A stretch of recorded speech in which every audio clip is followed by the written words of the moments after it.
నమస్తే అండి అందరికీ. వెల్కమ్ టు అవర్ ఛానల్ పొదరిల్లుబా ఐపీఎస్. అన్నంలోకి చాలా రుచిగా ఉండే ఉల్లిపాయ పులుసు.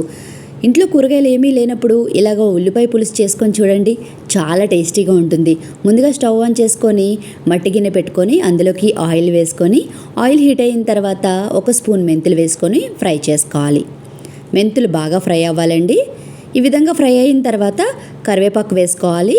అలాగే ఇక్కడ నేను ఉల్లిపాయలు చిన్నగా కట్ చేసుకున్నానండి. ఒక 5 ఉల్లిపాయలు పెద్దవి, అలాగే 3 పచ్చిమిర్చి సన్నగా కట్ చేసుకొని కొంచెం సాల్ట్ వేసుకొని మూత పెట్టుకొని మీడియం మంట మీద ఉల్లిపాయలు అనేది మనకి మగ్గాలి.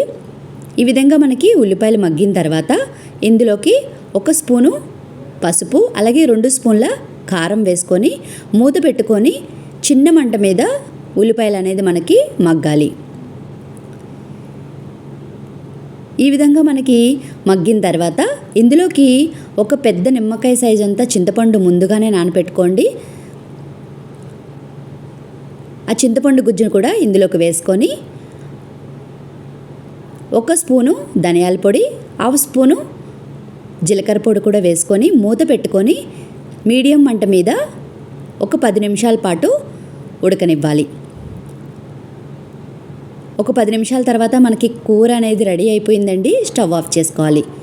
ఒక్కసారి తిన్నారంటే మళ్ళీ మళ్ళీ తినాలనిపించే అంత రుచిగా ఉంటుంది. తప్పకుండా ట్రై చేయండి. Please like, share and subscribe. Thank you.